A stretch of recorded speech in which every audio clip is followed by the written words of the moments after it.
ఈ లేఖనములు, ఈ వాక్య ధ్యానము కూడి వచ్చిన మీ బలిష్ట పాదాలకు మమ్మను సమర్పించుకుంటూ యేసు ప్రభువు నామమున స్తోత్రించి, ప్రార్థించి, సమర్పించి వేడుకుంటున్నాము తండ్రి. ఆమేన్. ఆమేన్. మనము చదువుకున్న లేఖన భాగము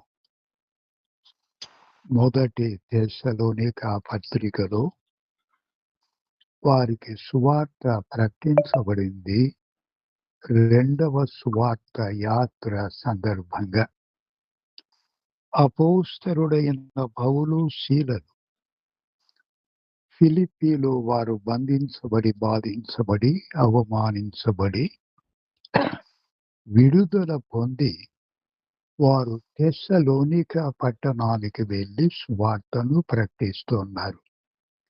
ఈ సంగతులు అపోస్తలుల కార్యములు 17వ అధ్యాయము మొదటి 4 వచనాల్లో మనము గమనించవచ్చు. వారు సువార్తను ప్రకటించారు. క్రీస్తు శ్రమపడి లేచుట అగత్యము అన్నారు. రెండవది, క్రీస్తే యేసై ఉన్నాడు, యేసే క్రీస్తై ఉన్నాడు. కల్వరిలో తన ప్రాణము సమర్పించిన వాడు, తిరిగి లేచిన వాడు, రక్షణ సిద్ధపరిచిన వాడు రక్షకుడై ఉన్నాడని ప్రకటించడము జరిగింది. ఆయన రక్షకుడు మాత్రమే కాకుండా రెండవ రాకడలో రాజవుతాడని కూడా వారు ప్రకటించినట్లు మనకు అర్థమవుతోంది. ఆఖరిగా వారన్నారు, యేసు ప్రభువును నమ్మి రక్షణ పొంది ధన్యులు కావాలని సువార్త ప్రకటించబడింది. ఆ మేరకు కొందరు ప్రభువును అంగీకరించారు. కొందరు పౌలు, సీలలతో కలుసుకున్నారు, రక్షణ పొందిన వారుగా కనిపిస్తున్నారు. అంతలోనే చాలా గొడవ జరిగింది. ఎవరి ద్వారా అంటే ఇప్పుడు కూడా జరుగుతోంది, అప్పుడు కూడా జరిగింది. మొదటి శతాబ్దములోనే పని పాటులు లేక కొందరు దుష్టులు అన్నారు. వారి ద్వారా అభ్యంతరము కలిగిన సువార్త సేవ జయకరంగా జరిగింది. మనము చదువుకున్న లేఖన భాగానికి మనము రావాలి. మొదటి తెస్సలోనిక పత్రిక. అక్కడ రక్షణ పొందిన వారి చేత సంఘము ఏర్పరచబడింది. ఆ సంఘాన్ని ఉద్దేశించి 2 పత్రికలు పౌలు వ్రాశాడు. మొదటి తెస్సలోనిక పత్రికలో ప్రతి అధ్యాయములో పరలోకము నుండి ప్రభువు దిగి వస్తాడని, పరిశుద్ధులు పరలోకము చేర్చబడతారని ప్రతి అధ్యాయములో కూడా చెప్పబడింది. రెండవ పత్రికలో కూడా ఆయన రెండవ రాకడ ప్రత్యక్షతను గూర్చి ప్రకటించబడింది. ఆ సువార్త సేవ ద్వారా వారు ప్రభువును నమ్ముకున్నారు. చూడండి, వారిని గూర్చి కొన్ని సంగతులు మనం ఆలోచన చేయాలి. మొదటి తెస్సలోనిక 1:4 వారు దేవుని వలన చదవండి. దేవుని వలన ప్రేమింపబడిన సహోదరులారా, ఒకటి చాలు. దేవుని వలన ప్రేమింపబడిన సహోదరులు అన్నాడు. రెండవ తెస్సలోనిక పత్రికలో కూడా 2:13లో, రెండవ అధ్యాయం 13లో ప్రభు వలన ప్రేమింపబడిన సహోదరులారా, రైట్, వారు ప్రభువు చేత, దేవుని చేత ప్రేమింపబడినవారు. రెండవది అక్కడే ఉంది. 4-5 వచనాల్లో వారు దేవుని చేత ఏర్పరచబడిన వారు. ఎంత ఆశీర్వాదకరము చూడండి.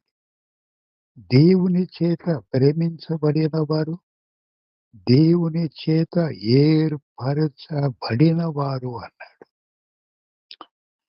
తరువాత వచ్చిన మారులు వారిని గూర్చి చెప్పబడింది.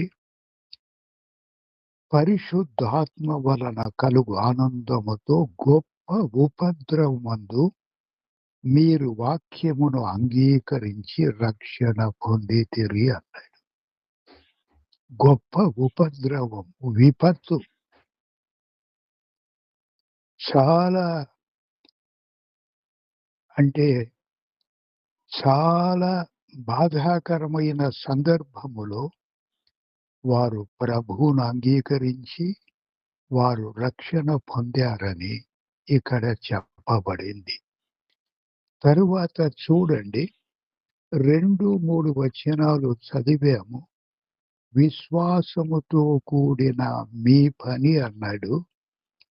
వారు రక్షణ అనుభవము. విశ్వాసముతో కూడిన మీ పని అన్నాడు. వారు రక్షణ పొందినవారు సువార్త ద్వారా విగ్రహములను విడిచిపెట్టి దేవుని వైపు తిరిగిన వారు. అదే విశ్వాసముతో కూడిన వారి పని. రెండవది ప్రేమతో కూడిన వారి ప్రయాసము అన్నాడు. ఆ దేవుని వైపు తిరిగిన వారు, ఆ దేవుని సేవలో వారు ఉన్నారు. అవును, వారిని గూర్చి జీవము గలవాడు సత్యవంతుడునగు దేవునికి దాసులయ్యారు. దేవుని వైపు తిరిగారు, విగ్రహములను విడిచిపెట్టి.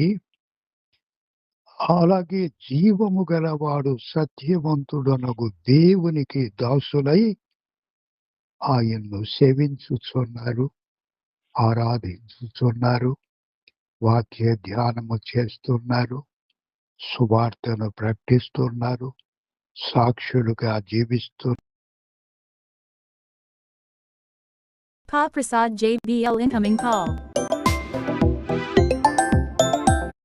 మూడవది అన్నాడు, యేసు క్రీస్తు నందలి నిరీక్షణతో కూడిన మీ ఓర్పు అన్నాడు.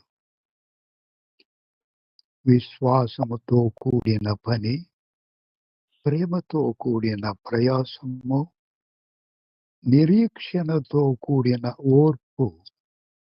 ఆయన కుమారుడైన యేసు ప్రభు పరలోకము నుండి వచ్చునని, మహాశ్రమల నుండి తప్పించువాడని వారు నిరీక్షించుచున్నారు, కనిపెట్టుచున్నారు, ఎదురు చూచుచున్నారు. తరువాత చూడండి, వారు ఎలా వారి విశ్వాస జీవితమును వారు కొనసాగిస్తున్నారు. చూడండి, వచనము 7, 1 తెస్సలోనిక 1:7. కాబట్టి మాసిదోనియలోను అకయలోను విశ్వాసులందరికీ మాదిరి అయితిరి. మాదిరైన విశ్వాసులు, మాదిరైన దైవజనులు, మాదిరికరమైన సువార్త సేవ, మాదిరికరమైన విశ్వాస జీవితం, నిరీక్షణతో కూడిన విశ్వాస జీవితాన్ని వారు కలిగి ఉన్నారు. తరువాత ప్రభువును పోలి మమ్మును పోలి నడుచుకునిన వారై తిరి అన్నాడు. వారి ద్వారా వచ్చిన 8లో మీ యొద్ద నుండి ప్రభు వాక్యము మాసిదోనియాలోను అఖయలోను మారు మ్రోగెను అంటాడు. ప్రియులారా, ఎంత మాదిరికరమైన సేవ చూడండి. వారి సువార్త సేవ వారు అంగీకరించుట, వారు సువార్తను మారు మ్రోగించుట. 2 రాష్ట్రాలలో, 2 తెలుగు రాష్ట్రాలలో కూడా సువార్త మారు మ్రోగాలని, ప్రతిధ్వనించాలని ప్రభు అపేక్షిస్తున్నాడు, ప్రేమతో ఆహ్వానిస్తూ ఉన్నాడు. చూడండి, వారిని గూర్చి 2-3 సంగతులు మనం ఆలోచించాలి.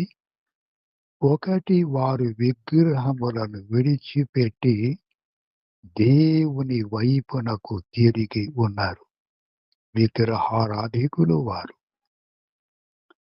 విగ్రహములను సేవించిన వారు, సాగిలపడి నమస్కరించి పూజించిన వారు సువార్తను ఎప్పుడైతే విన్నారు, ఎప్పుడైతే యేసు ప్రభు రక్షకుడని చెప్పబడిందో, ఆయన ద్వారా రక్షణ పొందాలని ప్రకటించబడిందో, విగ్రహములను విడిచిపెట్టి దేవుని వైపు తిరిగారు.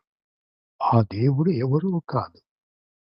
అపోస్తలుల కార్యములు 14వ అధ్యాయము చూడండి.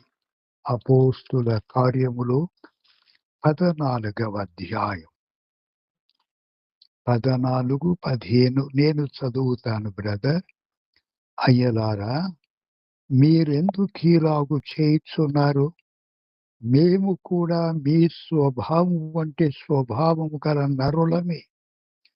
మీరు ఈ వ్యర్థమైన వాటిని విడిచిపెట్టి ఆకాశమును, భూమిని, సముద్రమును, వాటిలో ఉండు సమస్తమును సృజించిన జీవము గల దేవుని వైపు తిరుగవలెనని మీకు సువార్త ప్రకటించుచున్నాం. సమస్తమును సృజించినవాడు జీవము గల దేవుడు. ఆయన వైపు తిరుగండి, ఆయన కుమారుడైన యేసు ప్రభువును నమ్మండి అని అక్కడ చెప్పబడి ఉంది, సువార్త ప్రకటించబడింది. వారు విగ్రహాన్ని విడిచిపెట్టి జీవము గలవాడు, సత్యవంతుడు, సమస్తమును సృజించినవాడు, సమస్తమును నిర్వహించుచు కాపాడుచున్న ఆయన దేవుని కుమారుడు. ఆయన కుమారుడు మన రక్షకుడు, మన ప్రభు అయిన వాడు. జీవము గలవాడు, సత్యవంతుడు. జీవము లేని వారు సత్యమే లేదు వారిలో, విగ్రహారాధికులుగా ఉండిన వారు ఇప్పుడు విగ్రహములను విడిచిపెట్టి దేవునికి దాసులయ్యారు. దేవుని సేవిస్తున్నారు, దేవుని ఆరాధిస్తున్నారు, వాక్య ధ్యానము చేస్తున్నారు, సువార్తను ప్రకటిస్తున్నారు, సాక్షులుగా ఉన్నారు. నిరీక్షణతో ఆయన కుమారుని రాకడ కొరకు కనిపెట్టుచున్నారు. ఎంత ఆశీర్వాదకరమైన సంగతి! మాదిరికరమైన సువార్త సేవ, మాదిరికరమైన విశ్వాసం, ఆదర్శప్రాయమైన విశ్వాసం, సువార్తను మారుమ్రోగించిన వారు 2 ప్రాంతాలలో. ఇవి చాలా ధన్యకరములైన విశ్వాసం, అంటే ధన్యకరములైన విశ్వాస సంబంధమైన సంగతులు అని మనము గుర్తించాలని ప్రభువు అపేక్షిస్తున్నాడు, ప్రేమతో ఆహ్వానిస్తూ ఉన్నాడు. 3వది చూడండి, ఆయన కుమారుడైన యేసు అన్నాడు.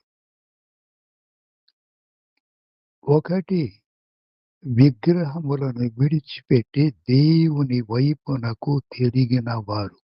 తిరుగుట, కన్వర్షన్.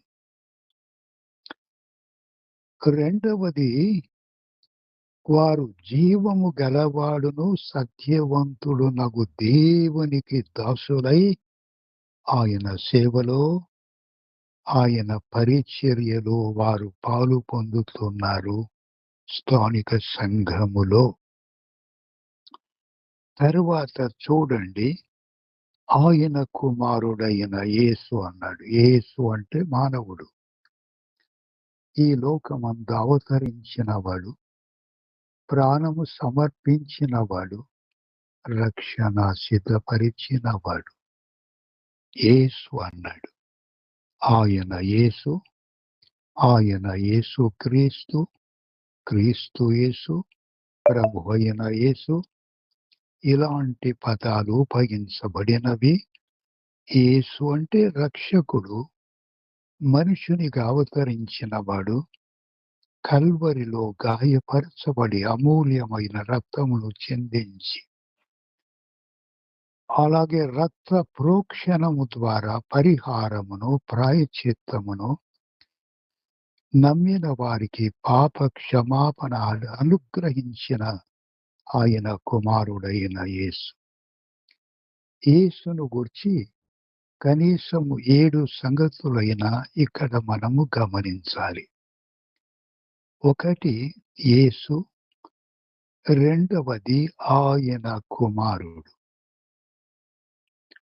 మూడవది మృతుడైనవాడు, నాలుగవది మృతులలో నుండి లేచినవాడు, ఐదవది పరలోకమందు ఉన్నవాడు, ఆరవది రాబో ఉగ్రత నుండి తప్పించుచున్న ఆయన కుమారుడైన యేసు, పరలోకము నుండి వచ్చునని ఎదురు చూచుచున్నారు అన్నాడు. చాలా మంచి సంగతులు ప్రభువును గూర్చి ఇక్కడ చెప్పబడింది. ఫిలిప్పీలకు రాసిన పత్రికలు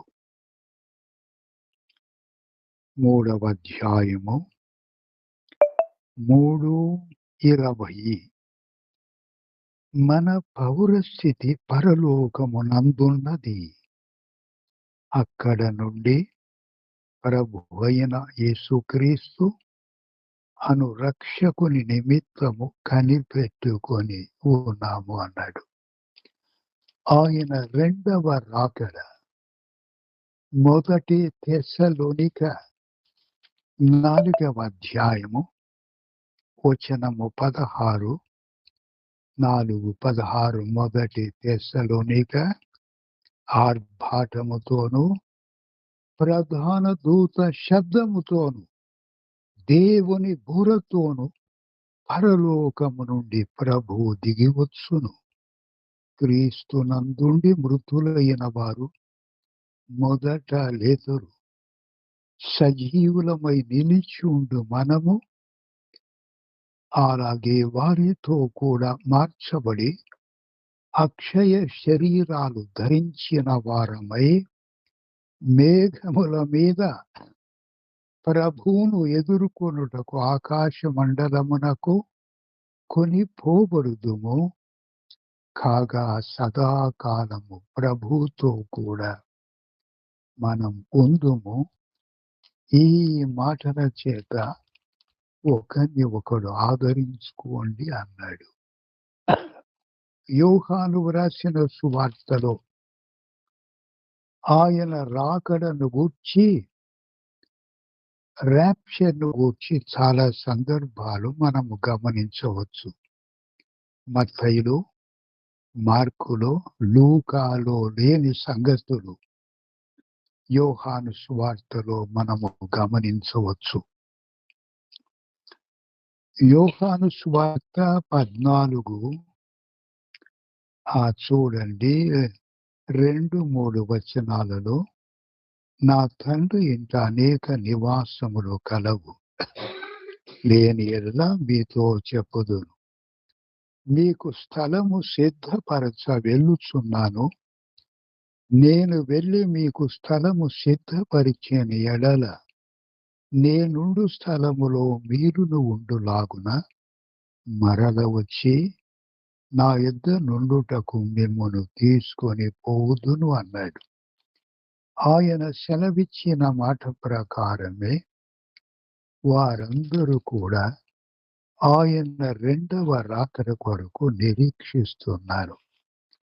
మనం కూడా అలాగే నిరీక్షిస్తూ ఉన్నాము, కనిపెట్టి ఉన్నాము, ఎదురు చూచుచున్నాం. ఒక కీర్తన కూడా పాడుతున్నాము. వధువైన సంఘమా, వరుని రాకకై ఎదురు చూచుచున్నావా, నిదురపోవచ్చున్నావా? అలా ఉండకుండా ఎదురు చూచి ధన్యులము కావాలని ప్రభు ప్రేమతో మనల్ని ఆహ్వానిస్తున్నాడు. ప్రకటన గ్రంథములో ఒక సంఘాన్ని గూర్చి మనము చదువుతాము. అక్కడ ప్రకటన 2వ అధ్యాయములో చూడండి.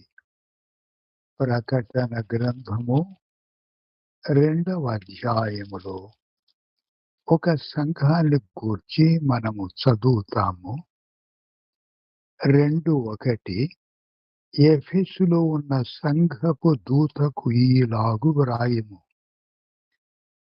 7 నక్షత్రాల కుడి చేత పట్టుకొని 7 దీపస్తంభముల మధ్య సంచరించువాడు చెప్పు సంగతులు ఏమనగా అన్నాడు. ఇక్కడ ప్రభు సెలవిస్తున్నాడు 2:2లో నీ క్రియలో అన్నాడు. మొదటి తెస్సలోనిక 2 మొదటి అధ్యాయము 2-3 వచనాల్లో విశ్వాసముతో కూడిన మీ పని అన్నాడు. ఇక్కడ క్రియలు అన్నాడు. క్రియలు ఉన్నవి గాని విశ్వాసము ఇక్కడ కనిపించుటలేదు. ఎఫెసులో ఉన్న సంఘమును గుర్చిన సంగతులు. నీ కష్టము అన్నాడు. కష్టము ప్రయాసం ఉంది కానీ ప్రేమ లేనట్లు కనిపిస్తోంది. 3వది నీ సహనము అన్నాడు. సహనం ఓర్పు ఉంది కానీ నిరీక్షణతో కూడిన ఓర్పు కాదు. అందుచేత విశ్వాసము లేకుండా క్రియలు ఉంటున్నవి, ప్రేమ లేకుండా ప్రయాసం ఉంది, నిరీక్షణ లేకుండా అలాగే సహనముంది. ఎఫెసు స్థానిక సంఘము ఆనాడే తీసివేయబడింది. చాలా మంది దర్శించిన వారు అక్కడ ఇస్లామిక్ ఏదో మందిరం ఉంది అని వారు చెప్తూ ఉన్నారు. ఏనాడు ఆ స్థానిక సంఘము దీపస్తంభము ఎత్తి వేయబడింది. పని ఉంది కానీ విశ్వాసము లేదు, ప్రయాసం ఉంది కానీ ప్రేమ లేదు, నిరీక్షణ అంటే విశ్వాసము, ప్రేమ, నిరీక్షణ, సహనం ఉంది కానీ నిరీక్షణ లేనట్లు కనిపిస్తోంది. ఆ సంఘము దీపస్తంభము ఏనాడు ఎత్తివేయబడింది. ఈ మూడింటిని కలిగిన తెస్సలోనిక సంఘము నేటి వరకు నిలిచి ఉందని వారు సాక్ష్యం ఇస్తున్నారు.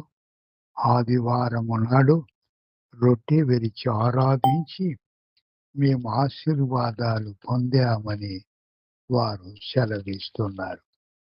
అందుచేత ప్రియులారా, తెస్సలోనిక విశ్వాసుల్ని మాదిరికరంగా మనము భావించి వారి ఆదర్శాన్ని పాటించాలని ప్రభువు హెచ్చరిస్తున్నాడు. అలాగే మనందరినీ కూడా ప్రోత్సహిస్తూ ఉన్నాడు.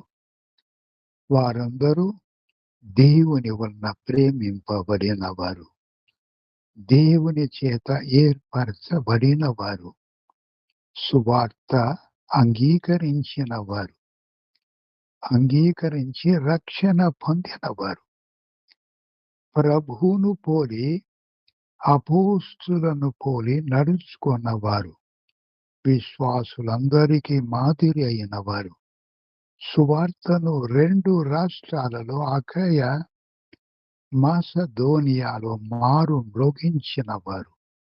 అందుచేత వారు ధన్యులని మనము వేరుగా చెప్పనక్కర్లేదు. చూడండి, వారిని గూర్చి కూడా 3 సంగతులు. వారు విగ్రహాల్ని విడిచిపెట్టి దేవుని వైపు తిరిగిన వారు. ఆ జీవము గలవాడును సత్యవంతుడు దేవునికి దాసులైన వారు. మూడవదిగా ఆయన కుమారుడైన యేసు పరలోకము నుండి వచ్చునని ఎదురు చూచుచున్నారు. ఆయన రాబో ఉగ్రత నుండి మనలను తప్పించుచున్న ఆయన కుమారుడైన యేసు పరలోకము నుండి వచ్చునని ఎదురు చూస్తూ ఉన్నారు. మనం కూడా ప్రియులారా, మహాశ్రమలకు ముందుగానే మనము ఈ లోకములో నుంచి పరలోకము చేర్చబడతామని, తండ్రి ఇంటిలో భద్రపరచబడతామని, పరలోకములో ఉండగానే అలాగే క్రీస్తు న్యాయపీఠం ఎదుట పరీక్షించబడి బహుమానాలు పొందుతామని, మెప్పు, ఘనత, ప్రతిఫలము పొందుతామని నిరీక్షిస్తూ ఉన్నాము. కిరీటాలు పొందే అవకాశము కూడా లేకపోలేదు. ఆ తరువాత గొర్రెపిల్ల వివాహోత్సవ సమయము అన్నాడు. ఆ తరువాత వధువైన సంఘముతో కూడా ప్రకటన గ్రంథము 19వ అధ్యాయము 11వ వచనములో చూడండి. ఒక మంచి మాట అక్కడ మన కొరకు వ్రాయబడింది. ప్రకటన 19:11 అక్కడ చూడండి. ఆయన వివాహోత్సవ సమయము వచ్చినది అంటాడు. అంటే ముగించబడింది అని అర్థము.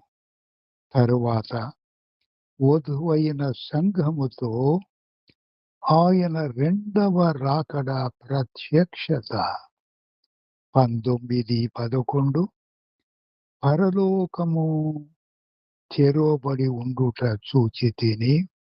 అప్పుడు ఇదిగో తెల్లని గుర్రమొకటి కనబడెను. దాని మీద కూర్చుండి ఉన్నవాడు నమ్మకమైన వాడును సత్యవంతుడను నామము గలవాడును. ఆయన నీతిని బట్టి విమర్శ చేయుచు యుద్ధము జరిగించుచున్నాడు. ఆయన రెండవ రాకడ, ఆయన ప్రత్యక్షత యుద్ధ వీరునిగా, తీర్పరిగా, హార్మెగిద్దోను యుద్ధములో శత్రువులను సంహరించు వానిగా ఆయన రెండవ రాకడ. తెరవబడి ఉండుట ఆయన ప్రత్యక్షత. పరలోకము తెరవబడి ఉండుట, ఆకాశము తెరవబడి ఉండుట చాలా సందర్భాలు ఉండవచ్చు. కానీ 3 సందర్భాలు ప్రత్యేకమైనవని అక్కడ చెప్పబడింది.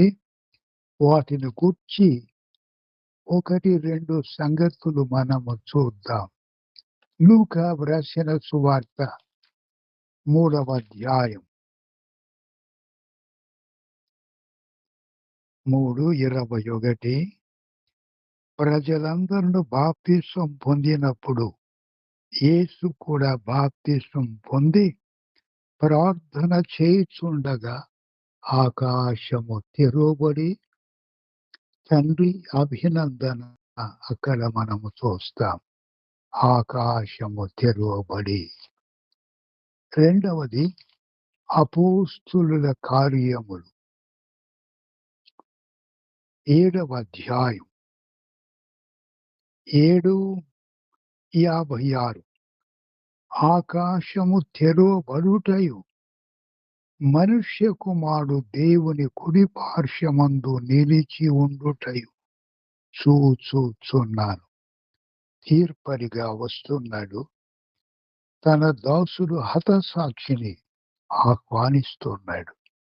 మూడవది ప్రకటన 19:11 ఇలాంటి నిరీక్షణ కలిగి మనము జీవించాలని ఇలాంటి మాదిరికరమైన విశ్వాస జీవితాలు కలిగి ఉండాలని, ఈలాగు సువార్త సేవలో పాలుపొందాలని, అలాగే జీవము గలవాడు సత్యవంతుడగు దేవునికి దాసుడై సువార్త సేవలో పాలుపొందాలని దేవుని వైపు తిరిగిన వారము, దేవుని సేవలో ఉన్నవారము, ఆయన కుమారుడైన యేసు ప్రభు పరలోకము నుండి వచ్చునని ఎదురు చూచుటలో మాదిరి. అలాంటి ఆదర్శాన్ని మనము కూడా కలిగి ఉండాలని ప్రభు ప్రేమతో ఆయన ఆహ్వానిస్తున్నాడు. ఆయన రెండవ రాకడ సమీపము. సంఘము కొరకు, పరిశుద్ధుల కొరకు ఆయన రెండవ రాకడ. మొదటి రాకడ బెత్లెహేములో అవతరించినవాడు, ఈ లోకమందు సంచరించినవాడు, అలాగే తండ్రి సేవను జరిగించినవాడు, అన్యాయపు తీర్పు పొంది రక్షణ సిద్ధపరిచినవాడు, రక్షించబడిన వారిని సంఘముగా సమకూర్చినవాడు. రెండవది, పరలోకము నుండి ప్రభు దిగివచ్చును, పరిశుద్ధులను పరలోకము చేర్చును. మూడవది, పరిశుద్ధులతో కూడా ప్రత్యక్షమై శత్రు సంహారము జరిగించి మృగాన్ని అబద్ధ ప్రవక్తను ప్రాణముతోనే పట్టి అగ్ని గుండములో పడద్రోసి సాతాను దురాత్మల్ని బంధించి అఖండమైన సామ్రాజ్యాన్ని ఆయన స్థాపించబోతాడు. దీనికి సంబంధించిన ఆయన రాకడ ర్యాప్చర్ను గూర్చి ప్రకటన 22లో చూడండి. 3 సందర్భాల్లో చెప్పబడింది. 22:7 ఇదిగో నేను త్వరగా వచ్చుచున్నాను, ఈ గ్రంథములోని ప్రవచన వాక్యములను గైకొనువాడు ధన్యుడు. అలాగే 12లో కూడా ఇదిగో త్వరగా వచ్చుచున్నాను, వాని క్రియల చొప్పున ప్రతి వానికి చుటకు నేను సిద్ధపరిచిన జీతము మా యొద్ద ఉన్నది. వచనం 20లో కూడా ఈ సంగతులను గూర్చి సాక్ష్యమిచ్చువాడు అవును త్వరగా వచ్చుచున్నానని చెప్పుచున్నాడు, ఆమెన్ అన్నాడు. మూడవసారి ఆయన త్వరగా వస్తున్నానని సెలవిస్తున్నాడు. ఇందుకు యోహాను స్పందన చూడండి. ప్రభు అయిన యేసు రమ్ము అన్నాడు. ఆయన సాక్ష్యం ఇస్తున్నాడు, ప్రకటించాడు ఆయన రెండవ రాకడను గూర్చి. ఇదే ఆఖరి వాగ్దానము బైబుల్ అంతటిలో. దానికి ప్రతిస్పందనగా యోహాను గాని మనము కాని జవాబిస్తున్నాము, ప్రభు అయిన యేసు రమ్ము. ఆఖరి వాగ్దానం పరిశుద్ధుల కొరకైన మన కొరకైన రాకడను గూర్చి. ఆఖరి ప్రార్థన ప్రభు అయిన యేసు రమ్ము. దేవుడు ఈ లేఖనములు, ఈ వాక్య ధ్యానమును దీవించునుగాక. ప్రార్థన చేద్దాం. పరిశుద్ధుడవైన మా తండ్రి, అలాగే మీ వాక్య ధ్యానము జరిగించాము. అందరికీ మీ ఆశీర్వాదాలు అనుగ్రహించండి, అందరినీ దీవించెదరని యేసు ప్రభు నామమున స్తోత్రించి, సమర్పించి, ప్రార్థించి వేడుకుంటున్నాము తండ్రి. ఆమేన్. ఆమేన్. ఆమేన్.